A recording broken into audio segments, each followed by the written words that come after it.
Hey, what's up everyone? A really quick video, literally thrown together last minute, about the Subaru and where it's at, what's been done exactly, just to kind of answer some smaller questions of where it all began and why I'm here today. Um, Going over the cost of it, going over some of the issues going along with shops or, you know, it's a big project, so there's a lot of questions that could be essentially answered in this video of if you're with a Subaru right now that's bad head gasket, low compression, what to expect out of the initial purchase of a new motor, whether you should do it yourself or take it to some professionals. That's all going to be hopefully answered in this one. I'm going to try to do this all in one take just to have something up on YouTube for you guys to watch. It is like 1 in the morning, probably 2 in the morning, and I just kind of randomly had this thought. I made a top 5 general kind of questions, kind of going over the topic. So I'm going to go ahead and flip the camera onto the car and just kind of highlight exactly where it's at, like where it sits basically today. So let's go ahead and flip it. Literally gonna do this all in one take. I'm in the process of unpacking, just moved in, so you might notice the new setup, especially the garage. So yeah, everything is still being set up currently, so we're not gonna have to worry about this mess because it's all gonna be here for today. I'm also gonna drop my mask just so I can breathe better since we're inside my own home. So what's been done exactly? By who? So on this channel, I've thrown around the topic of stage 2 a lot, and stage 2 can literally mean anything. So this was a motor done by Horizontal Motorsports here in Oregon. They were kind of the go-to for a performance engine. You basically get a new block, new crank, new rods, etc. The main focus of the stage 2, what they put up front that's so special about it is it has forged pistons. I heard they're basically like manly pistons. I'm not sure about that. I literally got in the door around the time they were shutting down, as far as I can tell. It's really hard to get in contact with them today, so sorry if you were expecting to kind of be able to reach out to someone after this video and get, you know, something like this in your car like relatively soon. I don't know what happened to them. I've reached out multiple times trying to get off their break-in tune, couldn't get it. I had to go down to pre-racing to have that issue resolved, but I'm not going to drag on too much about that. That's what this block is. So everything else around it I got with the car. There's nothing too crazy about it. It's literally just an intake, expansion tank, what else? Stock turbo, upgraded radiator. I did the shroud. What else did I do? Honestly, I haven't done much yet. There's still a lot to come, but currently it was just the short block. So yeah. As far as how much did it cost? I should have had this all ready to go for you, sorry. I'm gonna actually show you the receipt. I know it's gonna be kind of weird to do, but if you're curious to know exactly what I got, here it is. I'm gonna lay it down right there, and I'm gonna try not to show my address. Sorry for the stain.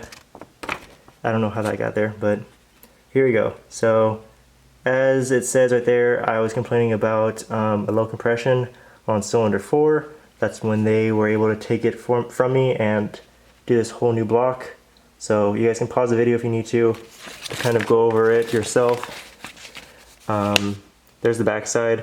There was a little bit more, I think, to this. I think I ended up having to buy something small like an oil pan or something like that, I don't know. So it might not be 100% on the dot in terms of like penny wise, but here's the actual price tag right there.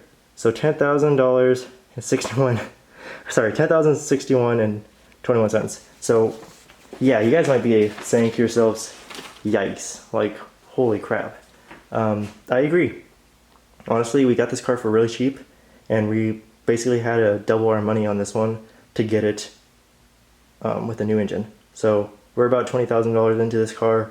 It's a Hawkeye. It's my favorite year. It was a dream of mine, and I didn't want to give up on it. That's why I was, doubling down. My battery's about to die, so I'm gonna go over the next one. Was it worth it? It really depends. I mean, I had a vision for this car. I didn't want the low compression to stop me. It had 92,000 miles when I first bought it, and I only got about 2,000 miles in before the check engine light came up. So relatively like 2 months into owning the car. Yeah, honestly, it's kind of hard to say.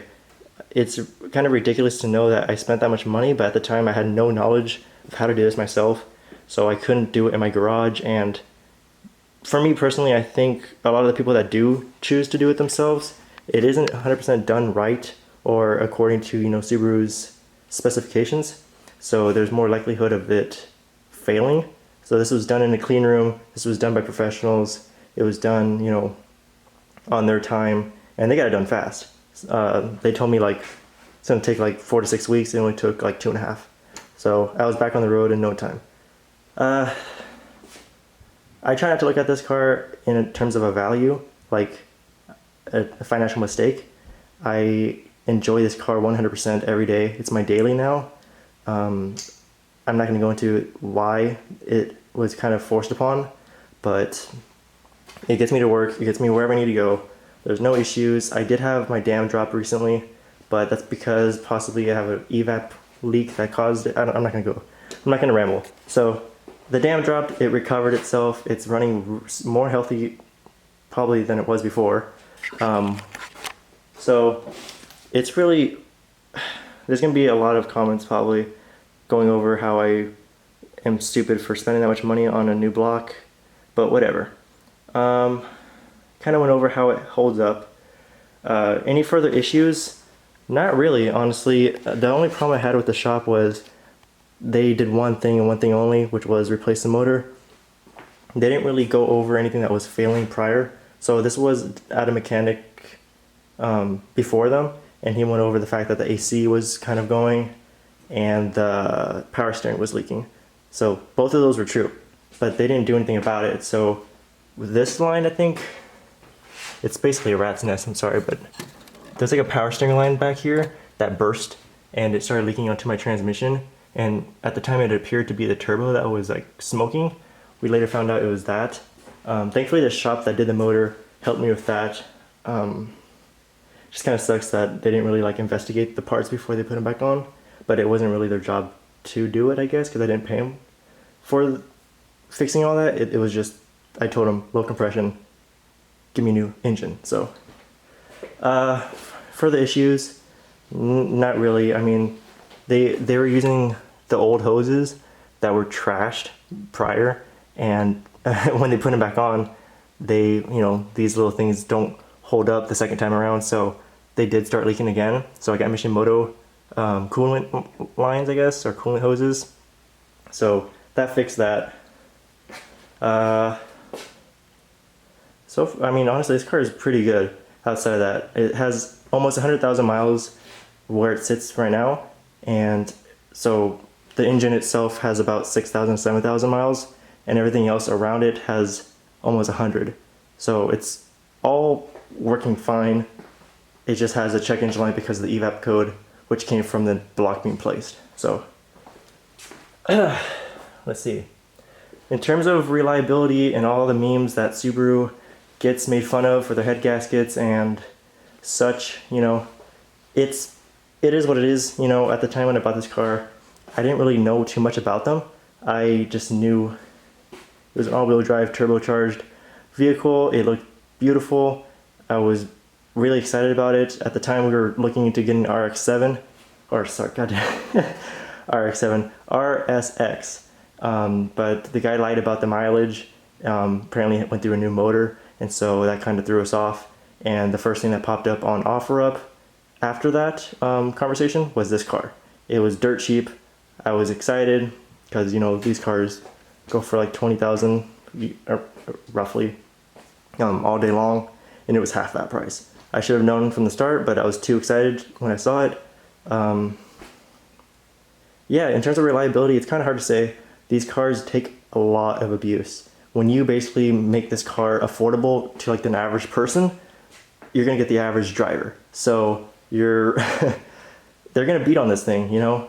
It's a fun car, but when it's being thrown around like crazy and people are always downshifting and trying to make everyone look at them when they pass by, and they throw on a bunch of stupid mods especially, and they don't tune it properly, it's bound to happen. So that goes with any car. It's just this car is more likely to get in the hands of the average consumer, so that's why you get the average results. So like anything else, like a supercar, a sports car, they're usually they're garage queens or, you know, enthusiasts. Basically take care of them, put low mileage on them. That's why you don't really see all that much results. Take Mustangs for example. They're affordable, people buy them all the time, but the skill level tree is not there. That's why they always swing them into crowds. It's because they don't know how to handle the horsepower or the fact that it's rear wheel drive. So yeah, honestly, this car, I put it through a couple, you know, quite a bit of work. I've made it, you know, go fast. I've taken it down long strips on the road, highway mileage. It's all there. It holds up great, which I would expect after spending $10,000 on a motor. God, my voice is giving out. Okay. Yeah, honestly, it's not that bad of a car. It's pretty fun. It's pro-tuned, so it's making 313 horsepower. It's enough for me currently. I do have plans for it to go faster. Roughly 400 is the max I want to go before I have to start looking into building it tougher and tougher. I just have a few things that I want to upgrade here and there, but I don't plan to blow this thing up anytime soon. So 400 horsepower is the way I'm going. Outside of that, it's going to be more, I guess, aesthetically pleasing stuff. We'll see. There's some things that need to be replaced, but I'm not going to go over it too much right now because, like I said, I wanted this video to be short and it's already almost 13 minutes in, so that's fun. Okay, I don't know if there's anything else really to go over. I kind of tried doing this in one take. Sorry if I was pointing the camera at one place and one place only. The main focus of this video was supposed to be the engine, and that's what you got. So you can kind of tell there isn't really anything special going on here. It's practically stock on the outside when you look at it, but it's had its fair share of parts being replaced or upgraded, but nothing too special. It's kind of hard to stand out with these cars nowadays, especially here on YouTube. I don't have the budget to, you know, make this thing scream to the audience, but as long as you guys are patient enough, you know, this will become its own, you know, I have a vision for it, and hopefully one day you guys can see it come to life. But till then, that's the video. If you guys watched all the way to the end, I really appreciate it. Let me know what you think, how much you are in with your car, especially if you own a Subaru. I would love to know your build and what specs you got going for it. Yeah, stay tuned for more. I have quite a bit of videos that are lined up. I'm too lazy to edit. That's why I'm doing this all in one take, because I know if I don't, I will take my sweet ass time doing it. So thanks guys again for watching. Stay safe out there, and I'll see you in the next one.